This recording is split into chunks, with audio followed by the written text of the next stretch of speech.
between the two of them, they have 5 kids. And while they supported their kids and their community in Ghana, they built an incredible life. This is the story of my parents and why they made it possible for us to go in a group of 17 to Ghana. This is the most profound thing I learned during this trip. In the 70s, there was a guy from Ghana, and he met a lady from Ghana here in the US, specifically in the DC metro area. He was one of 7 kids, and she was one of 12 kids. And they worked so hard, from him doing any odd job, from dishwashing to being a contractor, to being a car salesman, a taxi driver, and then even being a driving school instructor. And then for her, she also did any type of odd job.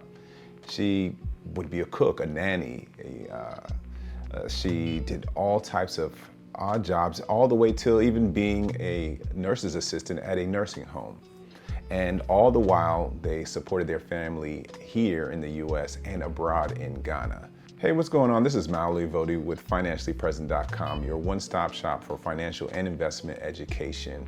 And I'm going to talk a little bit about some of my background and specifically my parents. And to put it all up, or to summarize it in just a few words, everybody can't go. Some people have to stay behind. And what do I mean by that?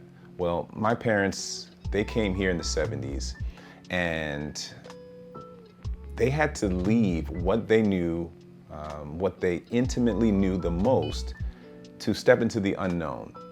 And they can always detail their journey a specific way, but when I look back, I wonder about how fearful they may have been or how clueless. There's no specific template for someone coming abroad and making it or being successful, whatever success looks like here in this country.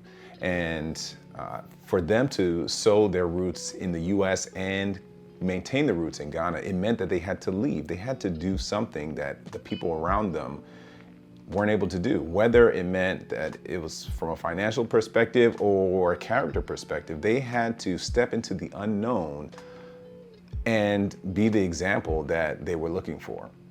And you very well have that same exact situation. It may look different, but you are stepping into some level of unknown in order to produce a specific result. And that requires you to leave certain people behind. And let's dig into that.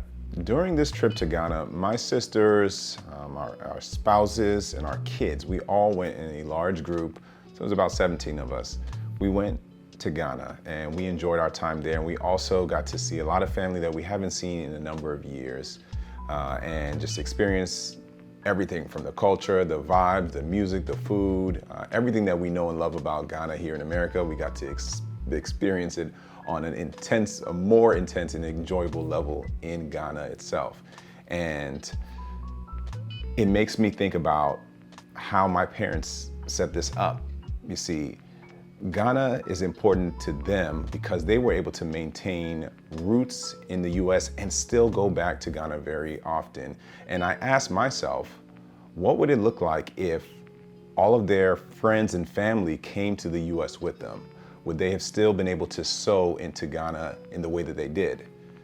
Because when we went to an event in my dad's village, he was recognized for both him and my mom's contributions to the development of that village. He said himself, when he had a moment to speak, that he did not want to see the same type of mud huts growing up, that he didn't want to see them.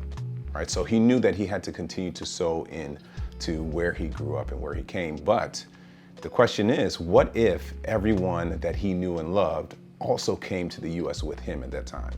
Would the connection be as strong to where he came or to where he came from? No, there's no way. You see, because of the people he left, his siblings, his some nieces and nephews and friends and people that he grew up with, right? That attachment, despite the 5,000 plus miles difference, stays there. That attachment that they have with the people that they know and love stayed there. Because my mom also did similar things for her village. building a home and building other buildings where it's even a place of worship and building a business there. See, and when my dad was recognized, they reflected on how he was part of the roads being expanded and the electricity being routed to that village, or the light poles and things of that nature. And these are things I didn't quite know of, but I was able to see them there in person.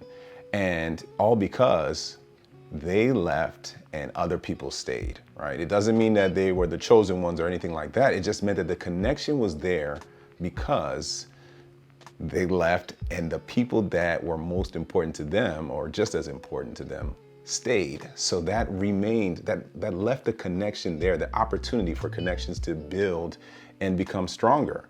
So us even coming back or having the desire to come back to Ghana is because of that bond and that connection. Some people have to leave and some people have to stay.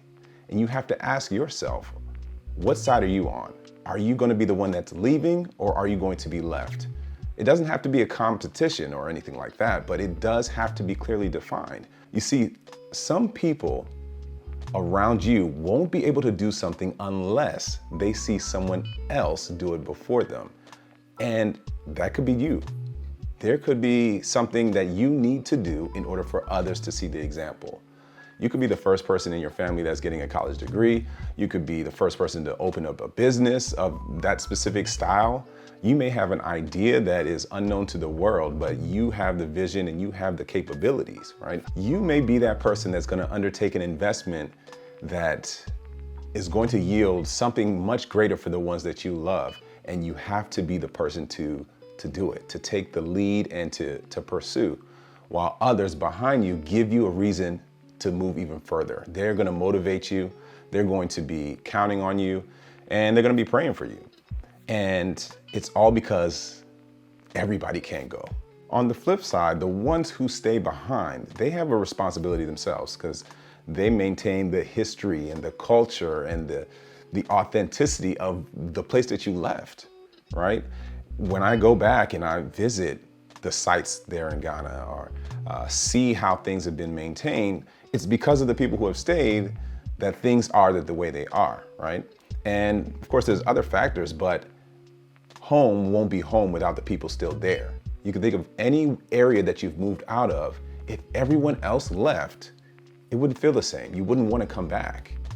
So home is only home because of the people, not because of the buildings, not because of the physical things, but it's because of the people and the connections. So now you have to ask yourself, what are you leaving behind? Because ultimately, whatever you're pursuing, you're the right one for the job, okay? And in terms of investing, you're gonna have to take some risk. We've heard of the saying, scared money doesn't make money, right? So, fearful or not, you're gonna have to take that leap. And some people are counting on you, all right? You're gonna have to be the one to be the one. And that's it. When I became a stockbroker, it wasn't because I had these lofty ideas that I really want to do this or that it's amazing. No, I wanted to learn about the stock market because I knew that people were making money without having to physically do the labor. So what better way to understand it than to jump in with both feet and learn the industry? So that's what I did, but I didn't realize that me being there would encourage other people to invest and make investing more comfortable. I didn't realize that I was the one for me and for the people that I know to be the one. So what is it for you? What are you being the one about? You're gonna have to leave some people behind. It may seem scary. You may not know anyone, but you're the one.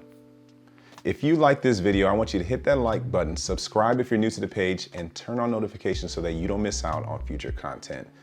And until next time, stay present.